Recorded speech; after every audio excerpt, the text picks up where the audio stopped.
सच्चिदानंद सद्गुरु साईनाथ महाराज की जय. ஓம் சாய்ராம். ஸ்ரீ சாய் சச்சரிதம் ஓவிகள் கருத்துரை அத்தியாயம் 24. நகைச்சுவை கேளிக்கை. ஸ்ரீ கணேசனை வணங்குகின்றேன். அறிவை அளிப்பவளான அன்னை ஸ்ரீ சரஸ்வதி தேவியை வணங்குகின்றேன். ஸ்ரீ குரு தேவரை வணங்குகின்றேன். ஸ்ரீ குல தேவதையை வணங்குகின்றேன். ஸ்ரீ சீதா ராமச்சந்திரனை வணங்குகின்றேன்.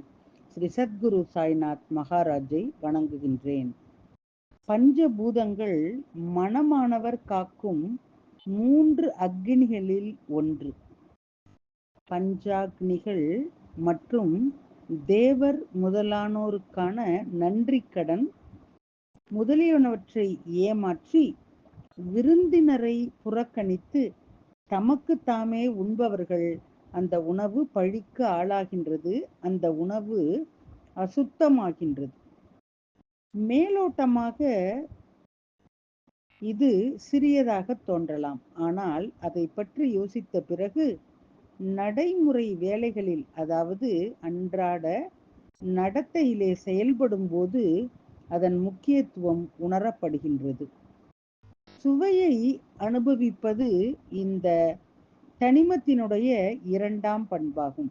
அதாவது இது பேச்சினுடைய அலங்கார உருவம். உண்மையில் இந்த கருத்து 5 புலன்களில் இருந்தும் நாம் எடுக்கும் சிற்றின்பத்துடன் தொடர்புடையது. சிற்றின்பத்தை விரும்புபவனால் தானத்திலே முன்னேற முடியாது. சிற்றின்பத்தை அடக்கி புலன்களை வெல்லக்கூடியவனே இறுதி இலக்கை அடைவான். வேதாந்தங்களிலும் சொல்லப்பட்டுள்ளவற்றின் சாராம்சத்தை, அதே வேத வார்த்தைகளை பாபா இந்த நகைச்சுவையின் மூலம் எனக்குள் உறுதிப்படுத்தினார். குறிப்பு: கடோபனிஷத் அத்தியாயம் 2 பகுதி 3 உள்ள யதா பஞ்சவ தீக்ஷாந்தே என்ற ஸ்லோகம் விதிப்படி உள்ளதை கூறுவது. 5 புலன்களுடன் சேர்ந்து மனம் மற்றும் உள்ளுணர்வு நிலையாகி ஒரு அறிவாளியினுடைய புத்தி எந்த வகையான செயலையும் செய்வதை நிறுத்தினால் இது உயர்ந்த நிலையை அடையும் நிலை என்று அழைக்கப்படுகிறது. சுவை, ஒளி, தொடுதல், வடிவம், வாசனை மற்றும் பிற சிற்றின்ப இன்பங்களும் அறத்துடன் தொடர்பு உடையவை. இந்த சிறிய சம்பவத்தின் மூலம் பாபா எவ்வளவு பெரிய அறிவையும் ஞானத்தையும் கொடுத்திருக்கின்றார் என்று பாருங்கள். 5 புலன்களுடன் மனமும் புத்தியும் சிற்றின்பத்தை நோக்கி ஈர்க்கப்படும் போது முதலிலே என்னை தியானம் செய்யுங்கள் என்று பாபா விளக்குகின்றார். அவற்றிலே கொஞ்சம் என்னிடம் சரணடைய செய்யுங்கள். இந்த உலகம் இருக்கும் வரை இந்திரியங்கள் இன்பங்களை நோக்கி ஈர்க்கப்படாமல் இருக்க முடியாது. இந்த வார்த்தைகள், வடிவம், வாசனை மற்றும் ஸ்பரிசத்தை குரு பாதத்திலே வழங்கினால் இயற்கையாகவே பற்றுதல் குறைகின்றது. ஒரு பலனுக்கான நம்பிக்கையோ ஆசையோ பலன் தரும் செயலோ இருந்தால் என்னை பற்றியதாக செய்யுங்கள். உங்களுக்கு கோபம் வந்தால் அதை என் பக்கம் திருப்புங்கள். உங்கள் பெருமையையும் பிடிவாதத்தையும் எனக்கு வழங்குங்கள். என் பாதத்தின் மீது பக்தி செலுத்துங்கள்.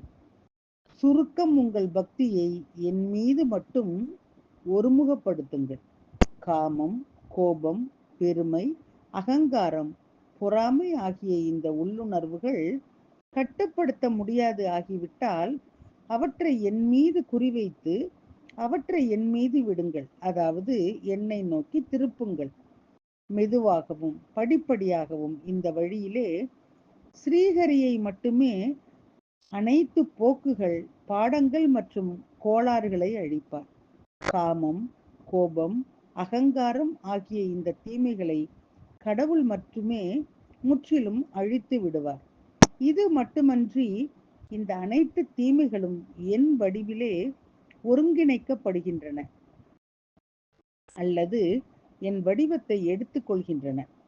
இந்த கோளாறுகளின் இறுதி இளைப்பாறும் இடம் என்னுடைய காலடியிலே இருக்கின்றது என்பதை அறிந்து கொள்ளுங்கள்.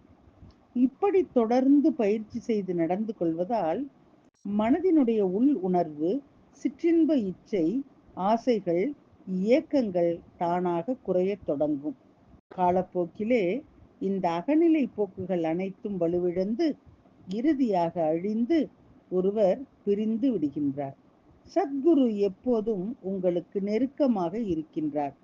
அவர்களின் இருப்பை உணர்ந்து எப்பொழுதும் நினைவில் கொள்ளுங்கள். இந்த விழிப்புணர்வை கொண்டிருப்பதன் மூலம் கோபம், பேராசை, பற்றுதல் போன்ற தீமைகள் அழிந்துவிடும். மேலும் அவை பாலியல் ஆசைகளால் ஒருபோதும் தடுக்கப்படாது. இந்த பக்தி உணர்வும் நல் எண்ணமும் மனதிலே நிலைத்தவுடன் இந்த கர்ம பந்தங்களின் உண்மையான தன்மை வெளிப்படும். அனைத்து சிற்றின்ப ஆசைகள், தீமைகளில் ஈடுபடுதல் போன்றவையும் குருவினுடைய வெவ்வேறு வடிவங்கள். இதை மதிப்பிட்டால் இந்த தீமைகள் இனி நிலைக்காது. ஏனென்றால் இறுதியிலே இந்த தீமைகளும் குருவின் பாதத்திலே இடம் பெறுகின்றன.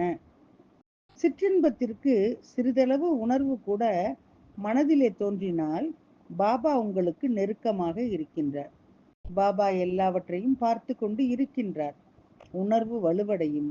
அப்பொழுது நாம் கஷ்டப்பட வேண்டுமா வேண்டாமா என்ற எண்ணம் தோன்றி நம்முடைய கைகளால் ஒன்றும் செய்ய முடியாமல் போகும்.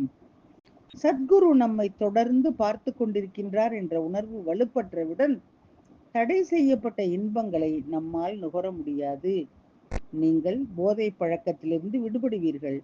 பின்னர் தீங்கு விளைவிக்கும் விஷயங்களை பேசுவதில் உங்களுக்கு விருப்பமில்லை. படிப்படியாக நீங்கள் தொடர்ந்து கடினமாக முயற்சி செய்து பயிற்சி மற்றும் கடினமாக உழைத்தால் இந்த சிற்றின்பங்களில் இருந்து நீங்கள் எளிதாக விடுதலை அடைவீர்கள்.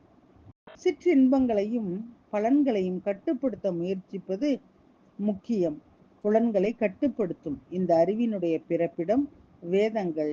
வேத விதிகளின்படி புலன்களை கட்டுப்படுத்தினால் தன் விருப்பமோ மற்ற தீமையோ இருக்காது. புலன்களை கட்டுப்படுத்தும் இந்த பழக்கத்தை மனமும் உடலும் பெறும்போது சிற்றின்பங்களின் கற்பனைகள் அனைத்தும் குறைந்து இறுதியிலே மறைந்து குரு பக்தியிலே அன்பானது உருவாகின்றது. இதற்கு பிறகு குருவினுடைய பக்தியிலே தூய நித்திய அறிவினுடைய தளிர்கள் துளிர் விடுகின்றன. தூய அறிவின் தளிர் வளரும் போது இருமை மற்றும் மாம்ச புத்தியினுடைய பிணைப்புகள் உடைந்து சிதறுகின்றன. பிரம்ம ஞானத்தை பற்றிய தூய அறிவை அடைந்து நித்திய ஆனந்தம் அடையப்படுகின்றது. இந்த உடல் நொடி பொழுதாக அழியக்கூடியதாக இருந்தாலும் பக்தியினுடைய சிறந்த முயற்சிகளை அடைய இது ஒரு ஊடகம். இந்த பக்தியை அடைவதற்கான வாய்ப்பு முக்தி அடைவதை விட சிறந்தது. தர்மம், அர்த்தம், காமம் மற்றும் மோட்சம் ஆகிய 4 குறிக்கோள்களை விட பக்தியினுடைய குறிக்கோள் சிறந்த வர்க்கமாகும். பக்தி என்பது 5வது குறிக்கோள்.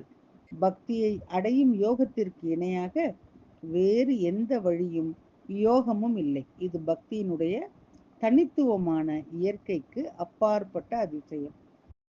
எவன் குரு சேவை, குரு பக்தி, குரு பஜனை போன்றவற்றிலே மூழ்கி குரு பக்தி நிரம்பிய வாழ்க்கையால் மாற்றுகின்றானோ அவனே வாழ்க்கையினுடைய உண்மை சாரத்தை அறிந்து கொள்கின்றான். பக்தி, அறிவு, நாட்டம் மற்றும் சுயநலம் ஆகியவற்றின் உண்மையான பாதையை உண்மையாக அனுபவித்த ஒருவன் மட்டுமே இறுதி இலக்கை அடைய முடியும். கடவுளையும் குருவையும் வேறுபடுத்தி பார்ப்பவன் அல்லது இவை இரண்டும் நினைப்பவன் எத்தனை கிரந்தங்கள், புராணங்கள், வேதங்கள் படித்தாலும் இன்னும் கடவுளை பற்றிய ஞானம் வரவில்லை. இதை உறுதியாக புரிந்து கொள்ளுங்கள். ராமாயணம் முழுவதையும் படித்துவிட்டு சீதையும் ராமரும் யார் என்று கேட்பது போல இருந்தது. குரு மற்றும் தேவன் என்ற இருமை முற்றிலும் கைவிடப்பட வேண்டும். மேலும் குரு மற்றும் தேவன், அதாவது குருதேவன் என்பதை நீங்கள் கண்டிப்பாக அறிந்து கொள்ள வேண்டும். தூய உணர்வுடன் தூய்மையான இருதயத்துடன் குரு பக்தி செய்வதன் மூலம் புலனானது திருப்தியின் மீதான பற்று முற்றிலும் நீங்கும். மனம் தூய்மையாகவும் புனிதமாகவும் மாறும். மேலும் ஒருவரின் சொந்த இயல்பு பற்றிய உண்மையான அறிவு வெளிப்படும். உங்களுக்கு வலுவான இச்சை சக்தி இருந்தால் பாபா வெறும் கடலை மட்டுமல்ல, எதையும் வெளிப்படுத்த முடியும். இன்னும் அசாதாரணமான ஒரு செயலை செய்ய அவருக்கு எந்த நேரமும் தேவையில்லை. தனது வாழ்க்கையை நடத்த ஒரு பொதுவான மந்திரவாதி, மாந்திரிக், ஒரு எலும்பை சுழற்றவும் காற்றிலிருந்து விரும்பிய பொருளை பிரித்தெடுக்கவும் தனது மந்திர அறிவை பயன்படுத்துகின்றார். சாய்நாதர் உலகை ஆட்டி படைக்கும் அமானுஷ்ய வித்தைக்காரர். அவரது படைப்பு விளையாட்டின் பெருமையை எப்படி விவரிப்பது? தங்கள் விருப்பம் நிறைவேறியவுடன் ஒரு நிமிடம் கூட தாமதிக்காமல் எண்ணற்ற கடல் அலைகளை எடுத்து அவர்களிடம் காட்டுகின்றார்கள். வாருங்கள், இப்போது இந்த கதையின் பொருளை புரிந்து கொள்ள முயற்சிப்போம். குரல், உருவம், தொடுகை, சுவை, மனம் போன்ற 5 புலன்கள் சம்பந்தப்பட்ட எந்த விஷயத்தையும் ஸ்ரீ சாயிபாபாவை தியானம் செய்து அர்ச்சனை செய்த பின்னரே நுகர வேண்டும் என்பது இந்த கதையினுடைய பொருள். பாபா தான் அனைத்து சிற்றின்பங்களின் பிறப்பிடம். எனவே அனைத்து சிற்றின்பங்களும் பாபாவின் வடிவம். பாபா இதற்கெல்லாம் சாட்சி. இந்த பாடம் மனதிலே வலுப்பெற்றால் சாயினுடைய பாதங்கள் ஒவ்வொரு கணமும் நினைவுக்கு வரும். சத்குருவின் பாதங்களை மனதிலே நிலைநிறுத்துவதன் மூலம் சத்குருவுடன் ஆன நம்முடைய உறவு நிலை பெறும். சாயி நாராயணனின் தூய வடிவம் எப்பொழுதும் நம் கண்முன்னே இருக்கும். நமக்குள் பக்திக்கு பிறகு பற்றின்மை இருக்கும். இறுதியாக விடுதலை அடைந்த பிறகு நாம் கடவுளை அடைவோம். சாயினுடைய அழகிய வடிவத்தை தியானிப்பதன் மூலம் உலக பந்தங்கள் அருந்து உலகப்பற்று நீங்கும். உலக இன்பங்களின் மீதான பற்றுதல்கள் முடிவுக்கு கொண்டு வந்து பற்றின்மையை அடைவர் மற்றும் நித்திய மகிழ்ச்சியையும் திருப்தியையும் அடைவர். உதாரணத்திற்கு, ஒரு பெண்ணிடம் ஓரிரு ஓவி சொல்லச் சொன்னால் அவளுக்கு அந்த நேரத்திலே ஞாபகம் வராது. ஆனால் இயந்திரத்திலே மாவு அரைக்க உட்கார்ந்தவுடன் ஒன்றல்ல பல ஓவிகள் அவளுக்கு உடனடியாக நினைவுக்கு வரும். அதை போல இந்த கடலை பருப்பின் கதையை சொல்லும்போது சுதாமாவினுடைய கடலை கதை நினைவுக்கு வந்தது. அத்தியாயம் 24, நகைச்சுவை கேளிக்கை, ஓவிகள் மற்றும் கருத்துரை அடுத்த தொடரில் கேட்கலாம். சாயியை பணிவோம். சாந்தி நிலவட்டும். ஓம் சாய்ராம். श्री सच्चिदानंद सद्गुरु साईनाथ महाराज की जय।